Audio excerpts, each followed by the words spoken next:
Okay, this is a test of the helmet microphone on my Bluetooth headset. See how it does, and with the road noise and whatnot. And I'm gonna try to tell you another story. So I've been listening to these stories about just not really entitled people, but just horrible people and revenge and stuff like that.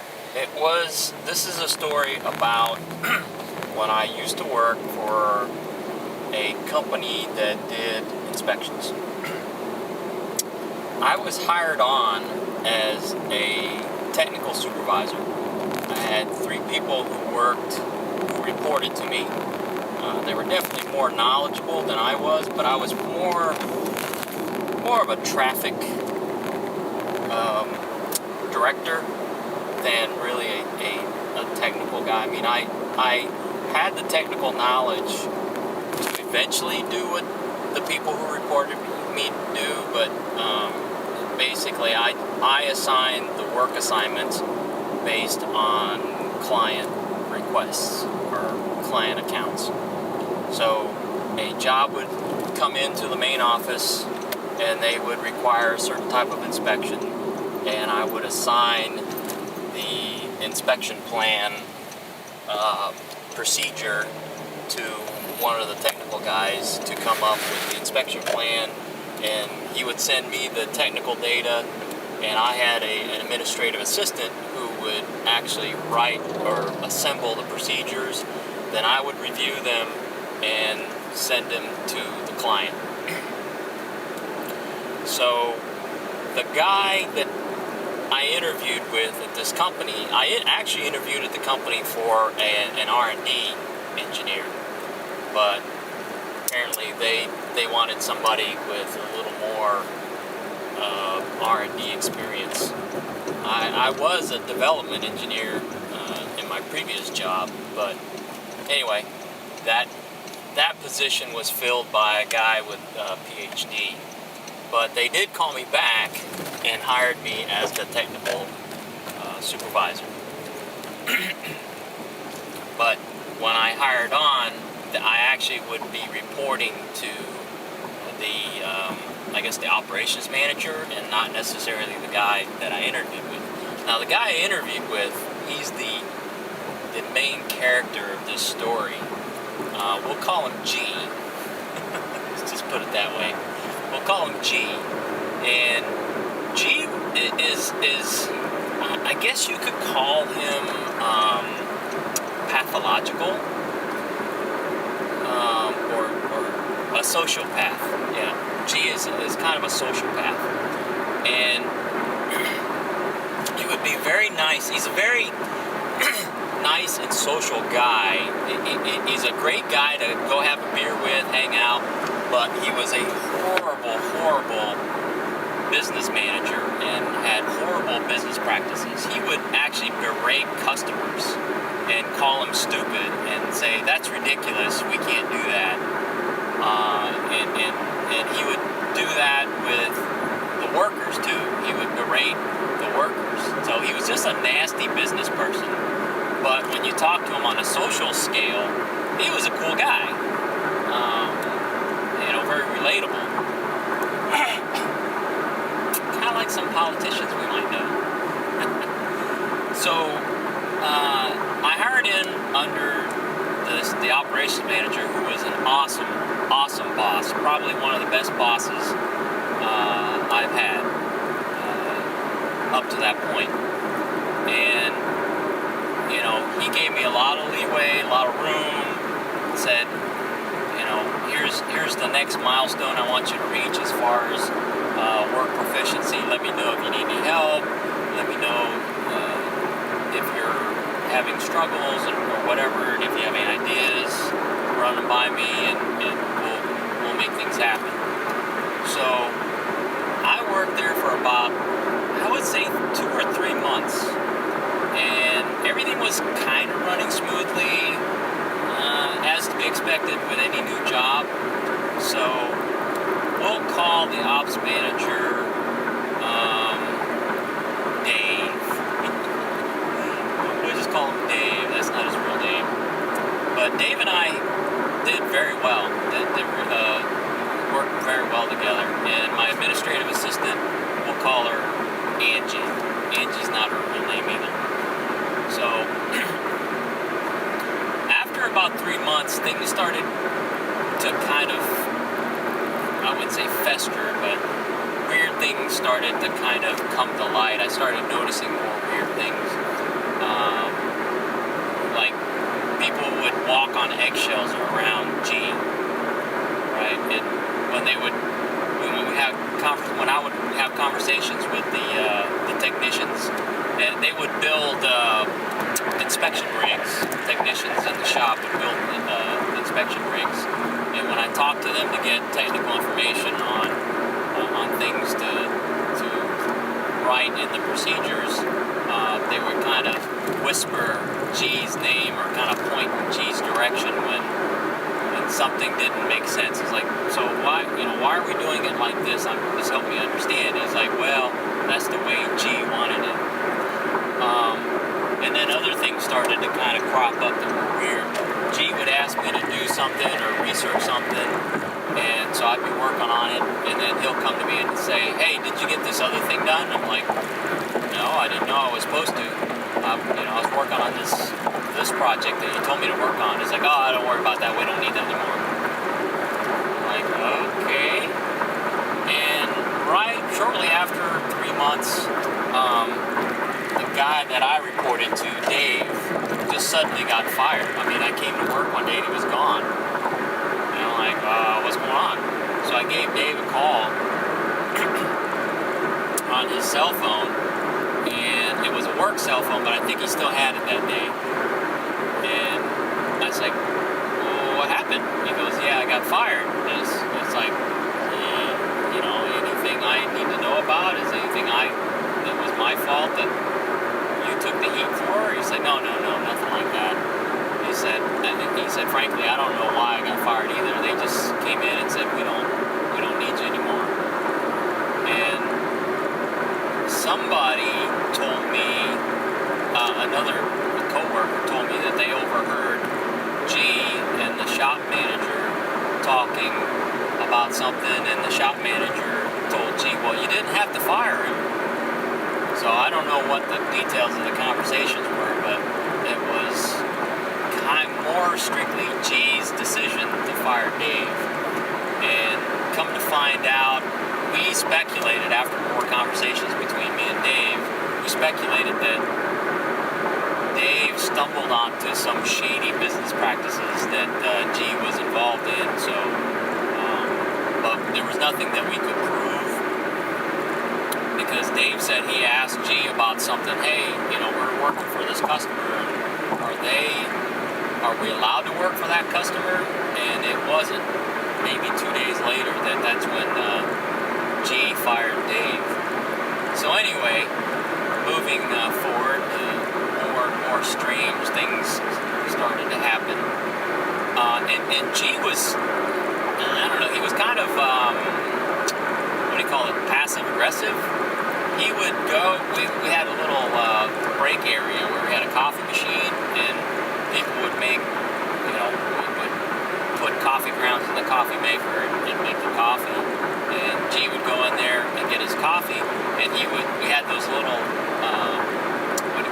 the creamer cups, little thimble looking things, and he would use half of the thimble of creamer in his coffee, and just half of a packet of Equal or Splenda or whatever it was that we used, and just leave it on the counter, like for somebody else to take care of. He wouldn't throw it in the trash. I mean, the trash can was literally 1 foot away from the counter, where he could have just pitched it or dumped the unused creamer in the sink and threw the empty container in the trash. But nope, he would just pour his little drip of creamer into his cup and leave the thimble on the counter, and rip the packet of Sweet and Low or whatever it was, dump half of it in his cup, and leave the ripped half used. I don't know, maybe he's thinking somebody else was going to use the other half, but it was just weird. So then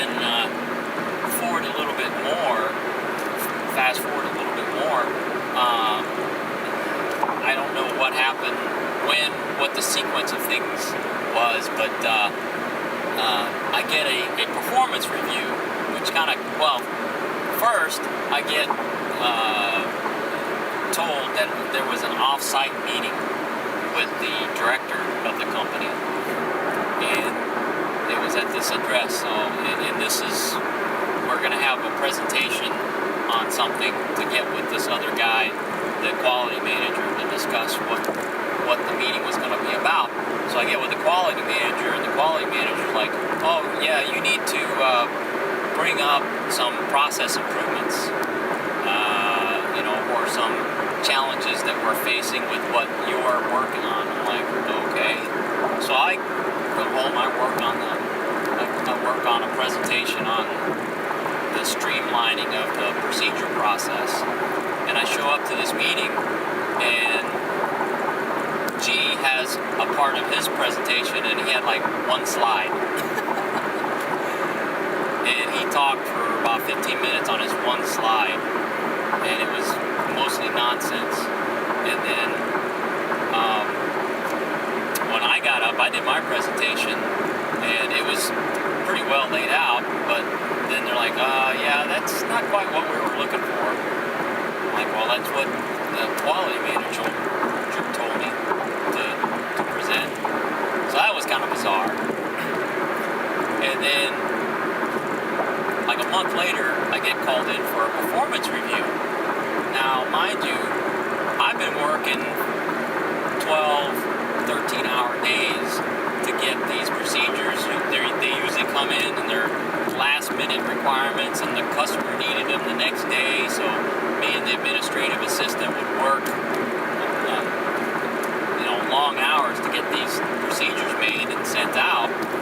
And so when I get my impromptu performance evaluation, I was rated very low. Needs improvement with this, needs improvement with that. And so he wanted me to sign it. It's like, well, I'm going to write my response before I sign this.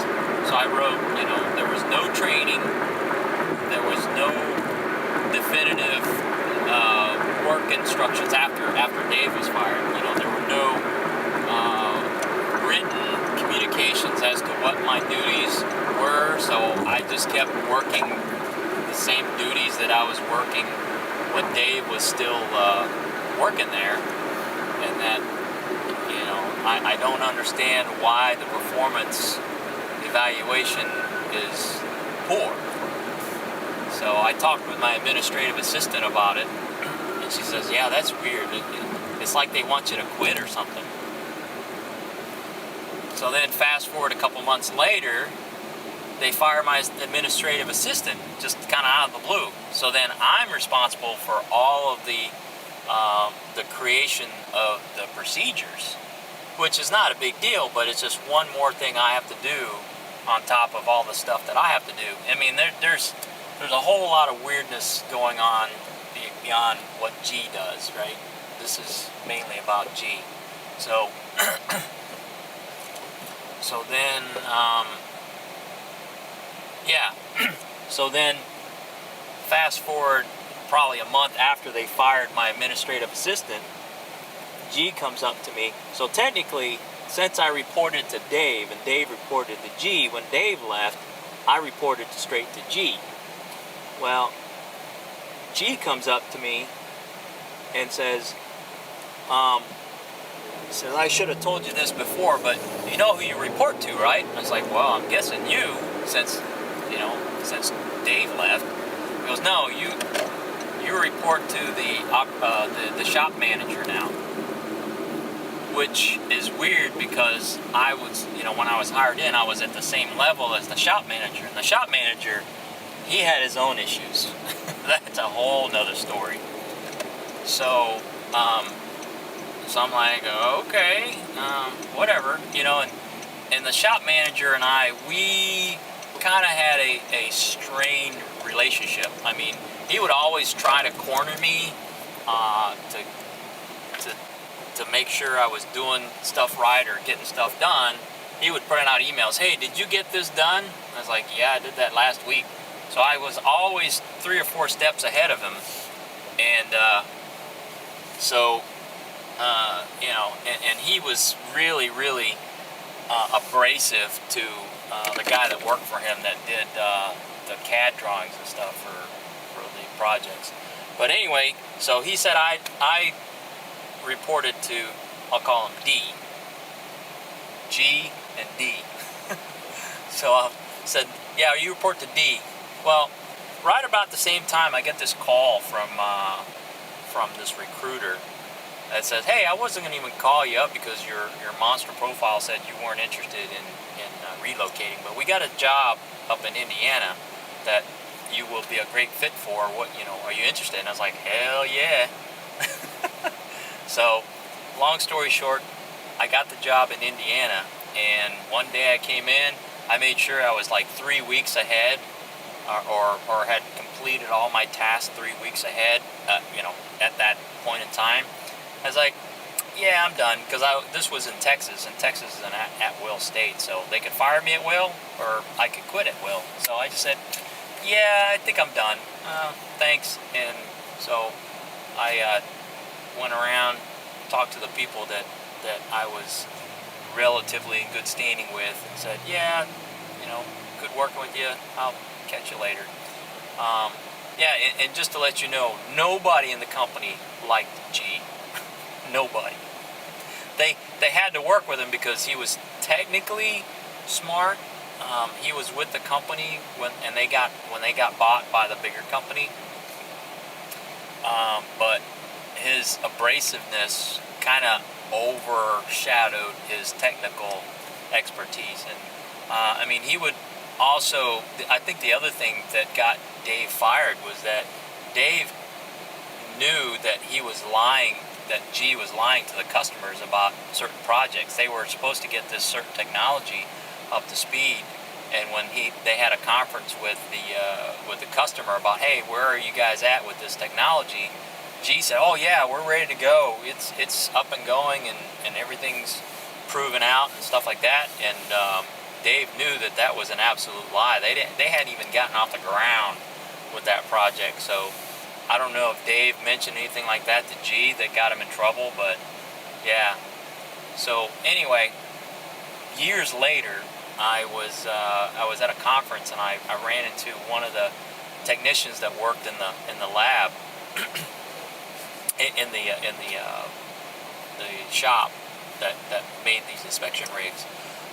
He said, yeah, they eventually fired G, and just little snippets here and there. I talked to another technician, and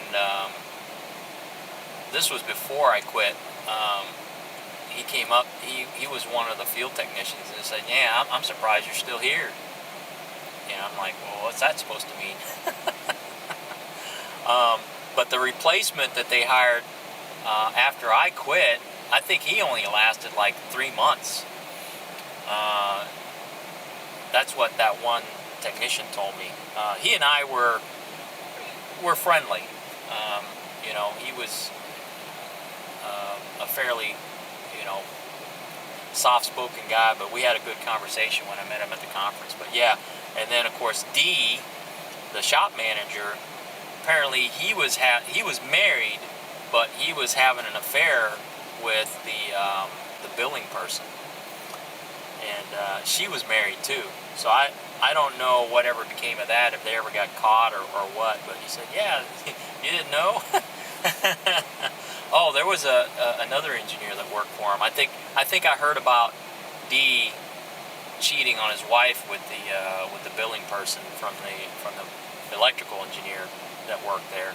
And then the technician told me, yeah, they eventually fired G.